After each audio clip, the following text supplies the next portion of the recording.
What if the next opportunity in your life isn't on a job board but already in your inbox?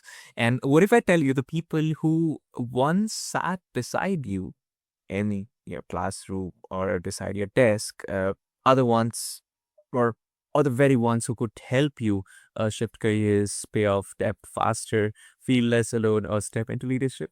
Well, today we are talking about something that most of us completely overlook, our alumni networks, and how they might be one of the most underused tools for both professional growth and emotional well-being as well. Welcome back to another episode of Healthy Mind, Healthy Life, where we explore practical, supportive conversations that help you move forward with clarity and confidence. My name is Sayan, as some of you would know, and today I'm joined by Jennifer Cunningham, a long-time leader in alumni engagement who has spent nearly 2 decades hosting webinars, emceeing networking events, and helping thousands of people tap into their alumni communities in powerful ways. So I invite you all to join me in this conversation where we would be diving into the technical expertise into how alumni networks can actually support career transitions and lifelong learning. So Jennifer, welcome to the show. It's a pleasure to have you here with me, and I'm excited to see where this conversation flows to. Thank you for having me. It's a pleasure, Jennifer. So before we kind of get into the habits or the strategy, I'm curious as to when people hear the term alumni network, right? What do they usually think it is? And what do you wish that they understood it actually could be? Yes, good question. So, a lot of times people say that the only time they hear from their university, at least here in the United States, is that they just want my money. So, they think that when somebody invites them to an event or calls them or reaches out via email, a lot of times they think, oh, they're just trying to get a donation from me. And that sure, universities fundraise from their alumni. They're one of the greatest sources of funding for a university or a secondary school. However, we also care about connecting them to each other and back to the university for things like mentoring students and volunteering for reunions and advising the faculty or staff on various things that they're doing in their professional lives. And so networking is one of those things that we offer to alumni so that they can help grow their careers. And like you said, sometimes it's social, sometimes it's, come meet a bunch of new friends that you just haven't met yet. So a lot of times we are just trying to get alumni together, because they shared a common experience at a university and have a lot in common. They know how hard the curriculum was or the challenges that they faced when they were on campus.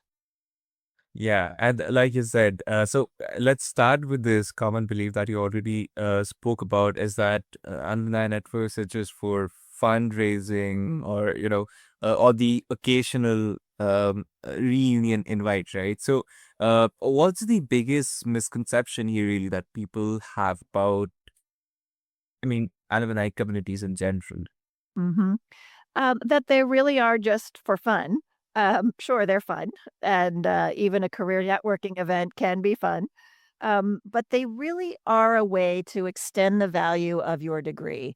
You think about you pay tuition, you study for 4 to 8 to 16 years, depending on how long it takes you, um, and then you're not done. You, can tap into the alumni network for as long as you live, and so even if you're 55, 60 years old and have never done anything with your alma mater, it's not too late and there's something for you at that school. And so, you're changing careers. You go to a career networking to hear from a speaker who's in your new field, or to meet people who have done it before you, or to find a mentor.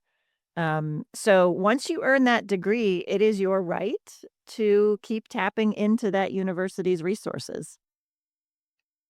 Yeah, and I'm curious to know from your experience, and I think this would be a funny question rather.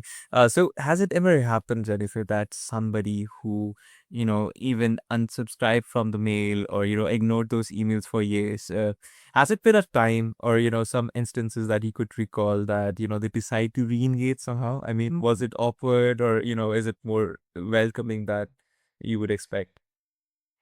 It's very, very common. What sometimes happens is people graduate, they move away from campus, they get very busy with their careers, they have families, they've got, you know, things that pull them away from their time on campus. And then they rediscover either their friends from campus, their college friends reach out to them and say, "Hey, we're all doing this thing. Come back with us." And they come back to campus. They fall in love all over again with the school. Sometimes it's that their child is applying to colleges and they come visit campus and they remember the good times and they realize, oh, this is a lifelong relationship I can have. Um, Sometimes it's that they just realize that the school is doing something, they're doing research, or, there's a famous alum in the news that they read about and it triggers something in them to want to get re-involved. Um, and sometimes it's an engagement officer or a gift officer. Those are the fundraisers and the people who do alumni relations, who sees a post of theirs on LinkedIn and says, "Oh gosh, I'd love to get you involved. Would you, come to this event or join this volunteer board?" So it happens in a lot of ways. And it's always really gratifying to hear people's stories who have been away and then find their way back.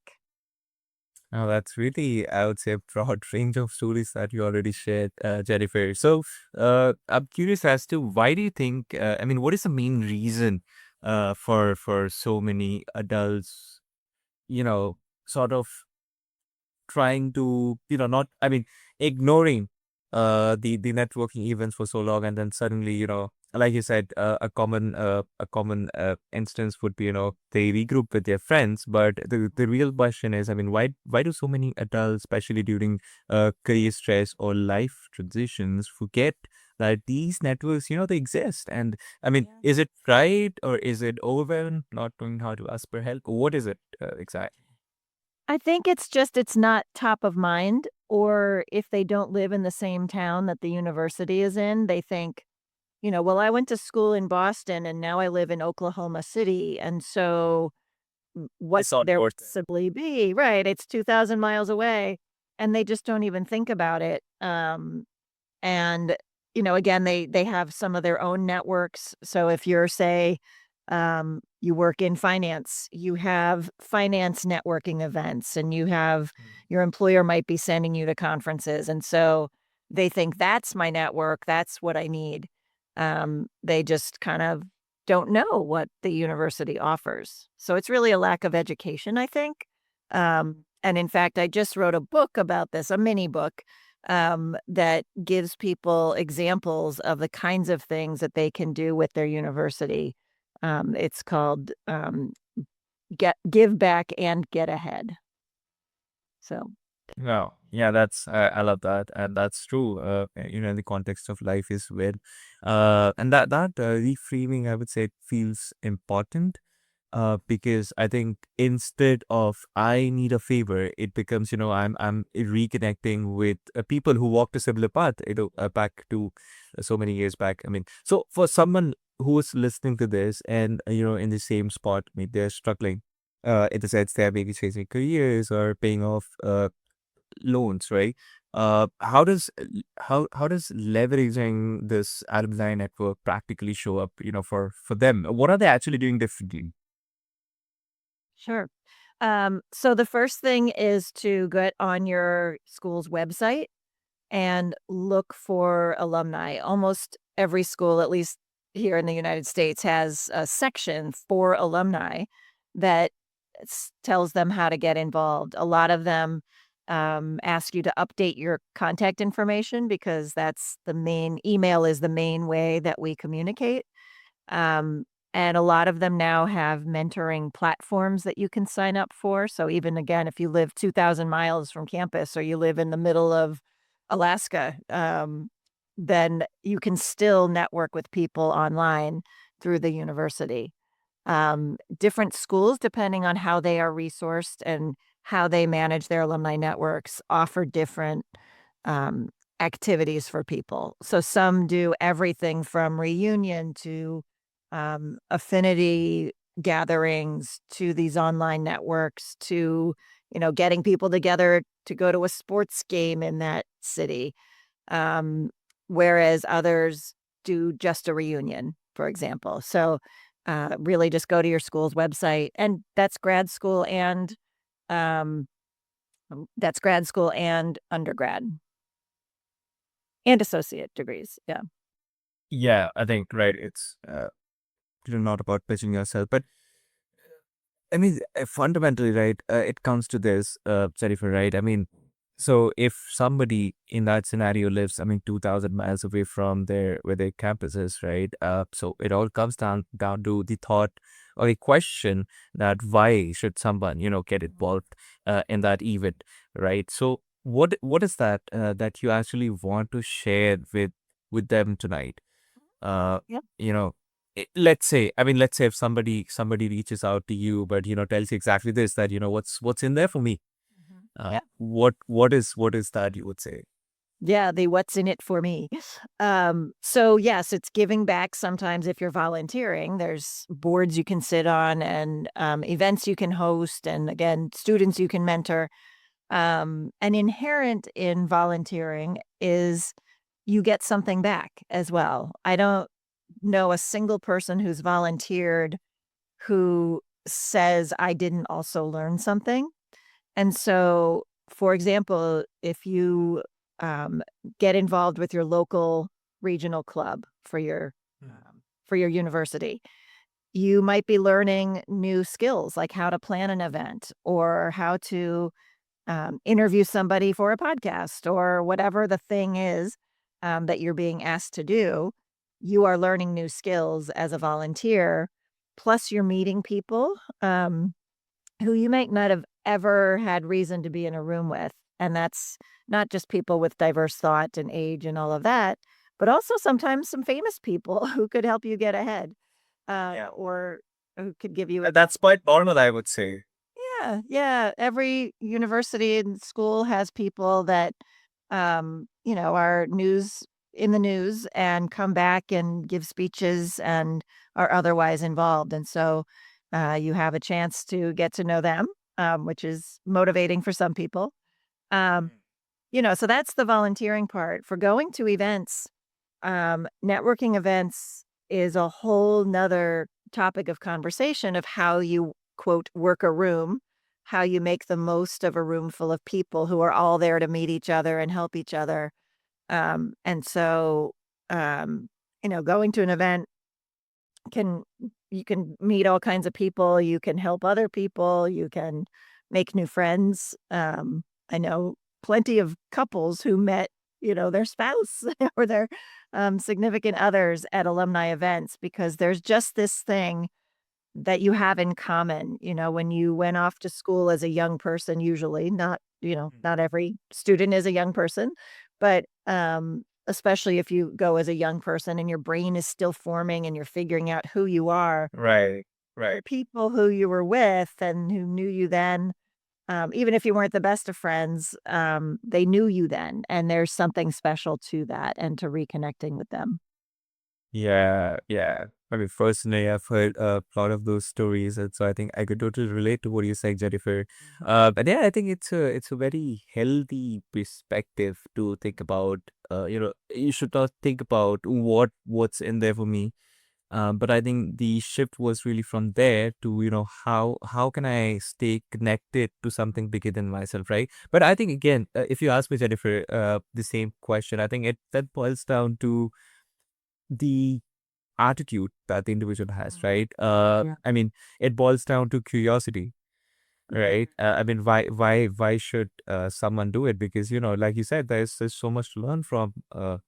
I mean, in the gathering in general. So, for someone listening to this right now who actually feels isolated in their career, or, uncertain about their next step, what question would you ask them? I mean, gently ask, invite them to ask themselves about, and irrespective of whether this context is about alumni or it's not.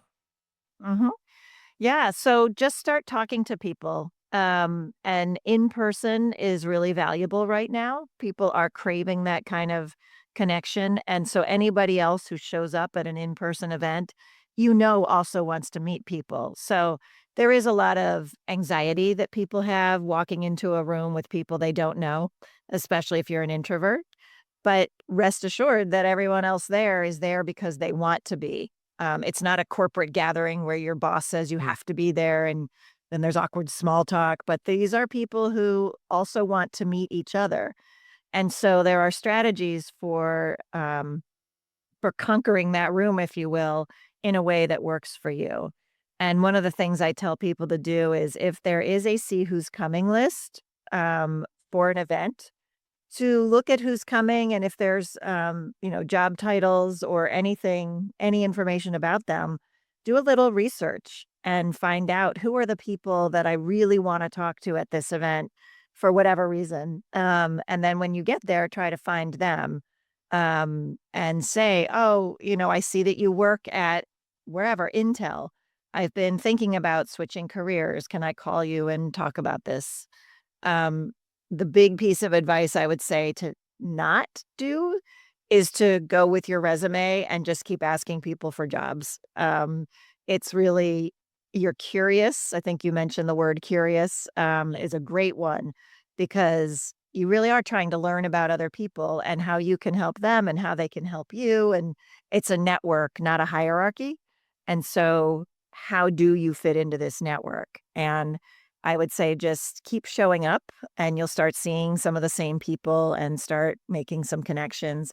It's not a quick win. It's not like you can just get, you do a Google search and you get this list of 10 people. It's really forming those relationships and investing in the conversations. Yeah. So, like you said, I think now I'm starting to picturing, the return, the return in investment, right? So initially, you wouldn't feel that much value, I think, right? But as you show up in one, then two, then three, then eventually 10 events, right? You would certainly start to see the difference, and maybe there's a I would say a high probability that you would have met the right people by then. So if there's anything that I would invite you all to think about from today's conversation, it's this books that I think the support system, right, that you were looking for or were looking for, I think it already does exist, but you just have to stay curious enough to reconnect with it intentionally. So that's the message that I would like to share it with all of you listening to this right now. And Jennifer, since we are nearing the minute mark as well, would quickly love to ask for listeners who want to explore your alumni networks more deeply or connect with you, where is the best place for that to find you at? Uh, they can go to my website, which is engagejc.com. engagejc.com. And there you can find the mini book I mentioned where I'm talking about give back and get ahead. And you can see more about alumni relations and you can find my LinkedIn profile button there. And I'd love to connect with people on LinkedIn. I do posts and newsletters and love to just randomly talk to people on LinkedIn. I've had hundreds of conversations of people asking me about alumni networks just based on my profile on LinkedIn. And so I always make time for that. Wonderful, wonderful. That's a great initiative as well. I think I like the openness, Jennifer, that you bring into this conversation. So I'll definitely include the links in the show notes for everybody so that they could easily find your website and your LinkedIn as well. And with that, folks, to everyone who's listening to this, I think your growth doesn't just have to be a solo journey. Sometimes the next chapter begins not with a dramatic leap, but with a simple reconnection or a reunion. So reach out, ask questions like Jennifer said, and reopen the doors that you thought were closed. And with that, we come to the minute mark on Healthy Man, Healthy Life. I'm Sayan, and until next time, take care of your mind and your life will follow.